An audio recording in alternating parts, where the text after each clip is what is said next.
The senior BJP leader, who's the Lok Sabha MP from Pauri Garhwal, his Tirath Singh Rawat will take oath as the next Uttarakhand Chief Minister. This is to happen shortly here, and remember this move that comes in after the BJP held a legislative party meet this morning, and this happened in Dehradun. This was to choose the new Chief Minister's face, the new person, after Trivendra Singh Rawat had resigned yesterday after almost completing 4 years in the term. He stepped down as Chief Minister, and this was because of alleged internal disquiet that has taken place within the state party leaders here, raising doubts against his leadership. ऐसा विश्वास किया एक छोटे से कार्यकर्ता को गांव से आया हुआ कल्पना नहीं की थी कभी मैंने कि इस तरह का यहाँ तक होगा वो उनकी। और आज मैंने यहाँ पे छत्तीसगढ़ रमन सिंह ने किया है, और मेरा है कि ये जनता के विश्वास पर पूरा खरा उतरने का प्रयास करेंगे। मैंने कहा कभी कल्पना नहीं की थी, और इस प्रकार का मौका मुझे मतलब मेरे बड़े नेतृत्व ने मुझे मौका दिया, आशीर्वाद दिया है, तो निश्चित है सबको मिल करके लेके चलने काम करेंगे।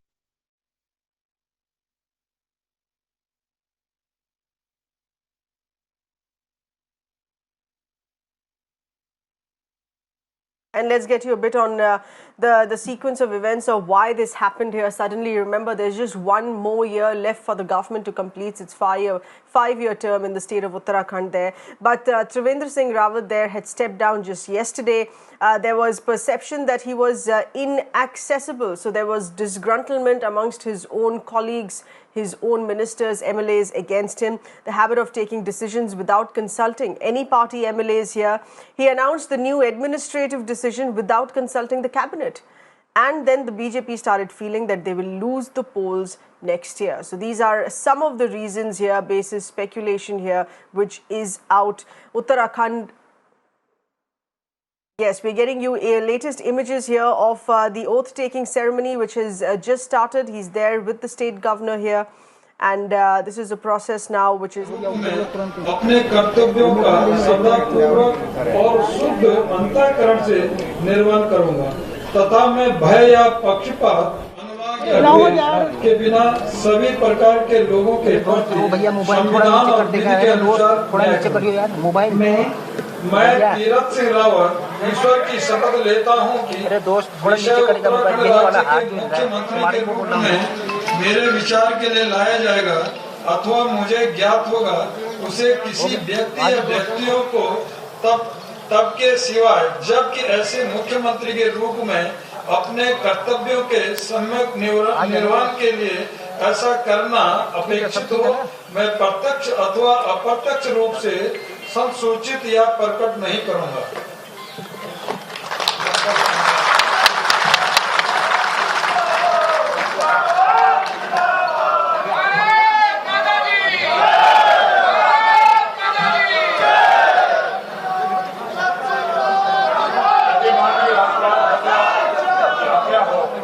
इस समारोह की कार्रवाई समाप्त की जाए। माननीय राज्यपाल महोदय के आज्ञा से इस समारोह की कार्रवाई का समापन किया जाता है। विजय भाई आगे निकल जाओ।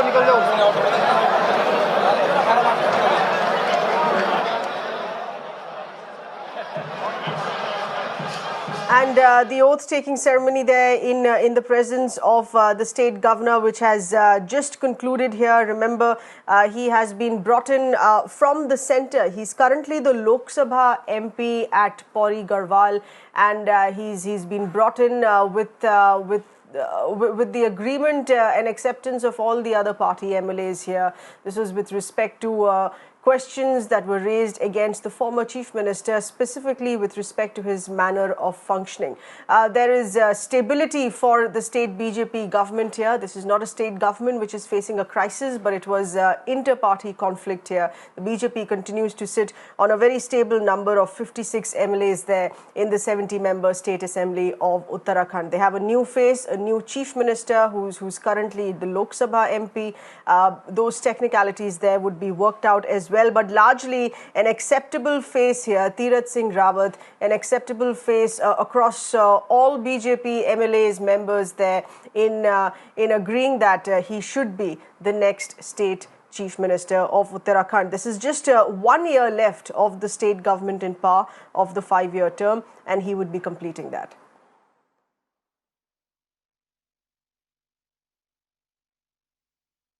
We have with us our managing editor, Vinay Tewari, getting us further insight here on this. Vinay, it seems this brief skirmish that was reported here within the state unit, within the state government of the BJP, seems to have worked out with bringing in a largely acceptable face to the team there.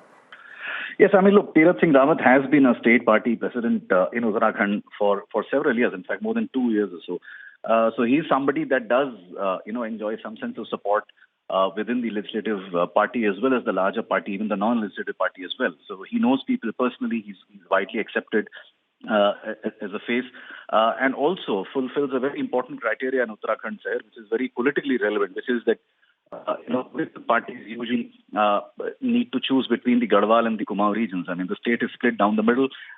There is a differentiation in the caste arithmetic in the Kumaon region from the Garhwal region.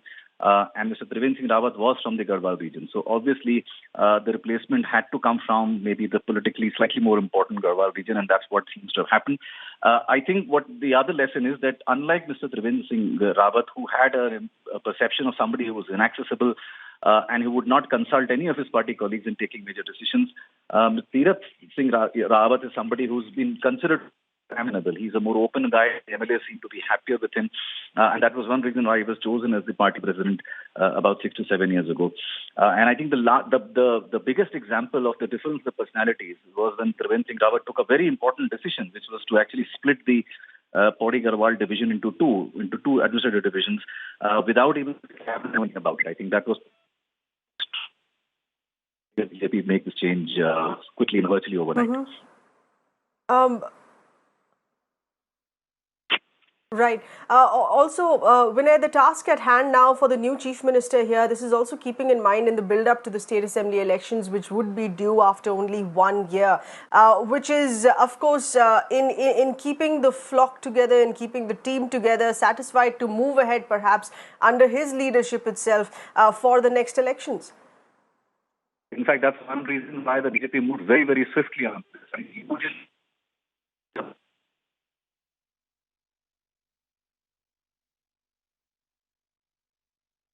come to sort of blackmail from dissident leaders either. In this case, what tilted the in favor of those who were actually showing unhappiness with the way Mr. Trivendra Singh Rawat worked. One, as you rightly said, there's an election due. And two, the BJP just about a week back had conducted an internal survey of the party, which actually suggested that the party was actually in a bit of a bother in the sense that the popularity actually dropped to the slightly aloof and inaccessible style of the incumbent of the outgoing chief minister, and so quickly because clearly in time you will have a difficult battle on your hands in the coming elections next year.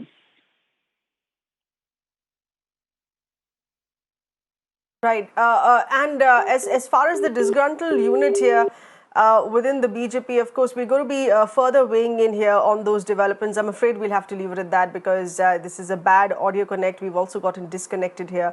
But this is what has happened in Uttarakhand. Remember, after already having spent 4 years out of the 5-year term here, the previous chief minister was asked to step down because there were very loud noises against him from within his party members, MLA, state ministers here, as far as his style of functioning was concerned, allegedly believed to be not being consulting anyone in many important decisions that were taken in by the state government here. The new face that has been announced, largely acceptable across the board, a very popular leader belonging to the Pauri Garhwal region here. He's in fact the Lok Sabha MP from the Pauri Garhwal region. He's been brought in. His swearing-in ceremony has just concluded, and now Tirath Singh Rawat there is the new Chief Minister of Uttarakhand.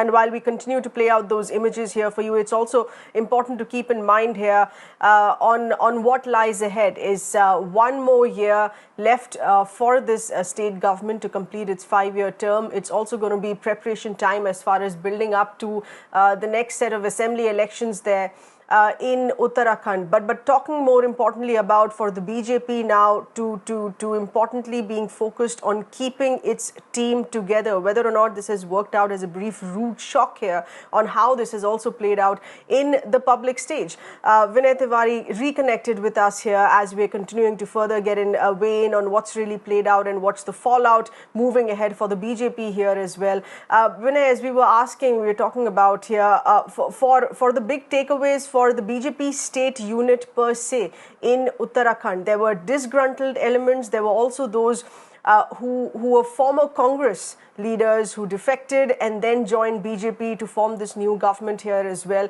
A lot for them to be kept together as well in the build-up to the state assembly elections next year. So a task at hand for the new chief minister there. Yes, and look, I mean, it's very clear in politics, internal dissidence or, internal trouble mounts when the government is not as full as you would imagine. I mean, if you have a strong chief minister, you never really see the kind of dissidence that you would normally imagine. And that is the reason why over the last few weeks or so, the murmurs against Mr. Trivendra Singh Rawat were growing, because his government was not exactly as popular as the BJP would have hoped. And that's one reason why the BJP is taking the decision quickly. I mean, as I was mentioning to you, one of the party conducted suggested that the government was not popular. The people were unhappy with the style of functioning of the chief minister, and that the perception of the party's performance had actually dropped in the last 3.5 years or so. And that's very alarming, because it's a North Indian state. The BJP takes pride in being very strong in most of North India. Obviously, it's a bipolar state. The last thing they would want is for the Congress to make a comeback in that state. And also, more importantly, Sahar, which I was mentioning, Uttarakhand is a very peculiar state. I mean, the two big divisions, the neat divisions, the small divisions, also have a division of caste, so to speak. In the current scenario, the state BJP president, Bansidhar Bhagat, is actually a Brahmin, and he comes from the Kumaon region. And if you know, before the Uttar Pradesh, the undivided Uttar Pradesh, a large number of hill Brahmins are actually settled all over UP as well.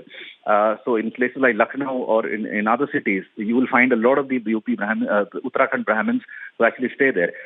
And for a long period of time, it has been believed politically that what happens in Uttarakhand and in Uttar Pradesh tends to impact each other politically. Because technically they were one state, and there is a lot of osmosis between the two electorate in that sense. Now that's something that BJP understands that well. In this case, Mr. Rawat's inability to actually reach out to people to rule the state bureaucrats and not engage with his own MLA and the ministers was proving to be the difficult bit. And he took a very specific decision, which actually stunned, many people in the party. In fact, there are very few examples of that, even in any state, which is that he went and unilaterally announced the division into a place called Garhwal. So far, there were two mandals in Uttarakhand, the Kumaon, the Garhwal, and he created a third one called Garhwal. And the cabinet wasn't aware of it. In fact, that's the complaint they've made to the central people. They weren't even aware that he was actually planning an administrative division of a particular mandal. And that seems to be what the BJP thought was the final straw. Right. And that's why he was summoned to Delhi and then removed. That's right. Yes, many thanks, Vinay Tewari, our managing editor, for taking us through what's really played out in Uttarakhand and why, and the new task at hand for the Chief Minister, who effectively has just 1 year in office in the completion of the term of the state government there.